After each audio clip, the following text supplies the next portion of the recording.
ಮೈಸೂರು ರಾಜ್ಯವು ಈಗಿನ ಕರ್ನಾಟಕ 1956ರ ನವೆಂಬರ್ 1ರಂದು ನಿರ್ಮಾಣವಾಯಿತು. ಮೈಸೂರು ಸಂಸ್ಥಾನ, ಮುಂಬೈ ಕರ್ನಾಟಕ, ಹೈದರಾಬಾದ್ ಕರ್ನಾಟಕ ಹಾಗೂ ಮದ್ರಾಸ್ ಕರ್ನಾಟಕ ಎಂದು 4 ಭಾಗಗಳಾಗಿದ್ದ ಕನ್ನಡ ನಾಡು ಈ ದಿನ ರಾಜಕೀಯವಾಗಿ ಒಂದಾಯಿತು.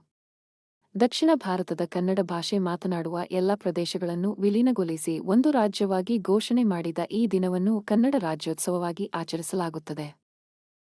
ಕನ್ನಡದ ಕುಲಪುರೋಹಿತರಾದ ಆಲೂರು ವೆಂಕಟರಾವ್ ಕರ್ನಾಟಕ ಏಕೀಕರಣ ಚಳುವಳಿಯನ್ನು 1905ರಲ್ಲಿ ಪ್ರಾರಂಭಿಸಿದರು. 1950ರಲ್ಲಿ ಭಾರತವು ಗಣರಾಜ್ಯವಾದ ನಂತರ ಭಾರತದ ವಿವಿಧ ಪ್ರಾಂತ್ಯಗಳು ಭಾಷೆಗಳ ಆಧಾರದ ಮೇಲೆ ರಾಜ್ಯಗಳಾಗಿ ರೂಪುಗೊಂಡವು. ಈ ಹಿಂದೆ ರಾಜರ ಆಳ್ವಿಕೆಯಲ್ಲಿ ದಕ್ಷಿಣ ಭಾರತದಲ್ಲಿ ಹಲವಾರು ಸಂಸ್ಥಾನಗಳನ್ನು ಒಳಗೊಂಡಂತೆ ರಾಜ್ಯಗಳು ರೂಪುಗೊಂಡಿದ್ದವು. ಕನ್ನಡ ಮಾತನಾಡುವ ಪ್ರಾಂತ್ಯಗಳು ಸೇರಿ ಮೈಸೂರು ರಾಜ್ಯವು ಉದಯವಾಯಿತು.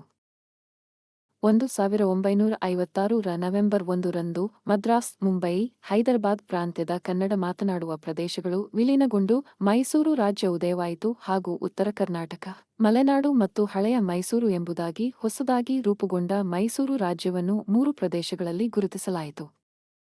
ಹೊಸದಾಗಿ ಏಕೀಕೃತಗೊಂಡ ರಾಜ್ಯದ ಆರಂಭದಲ್ಲಿ ಹೊಸ ಘಟಕದ ಕೋರ್ ರೂಪುಗೊಂಡು ಮುಂಚಿನ ರಾಜ್ಯದ ಹೆಸರು ಇರಲೆಂದು ಮೈಸೂರು ಹೆಸರನ್ನು ಉಳಿಸಿಕೊಂಡರು.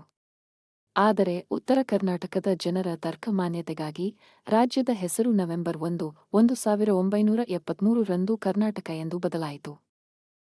ಈ ಸಂದರ್ಭದಲ್ಲಿ ದೇವರಾಜ ಅರಸ್ ರಾಜ್ಯದ ಮುಖ್ಯಮಂತ್ರಿಯಾಗಿದ್ದರು.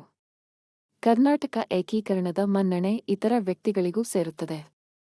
ಅವರೆಂದರೆ ಅನಕು ಕೆ.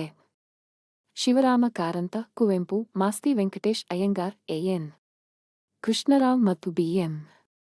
ಶ್ರೀಕಂಠಯ್ಯ.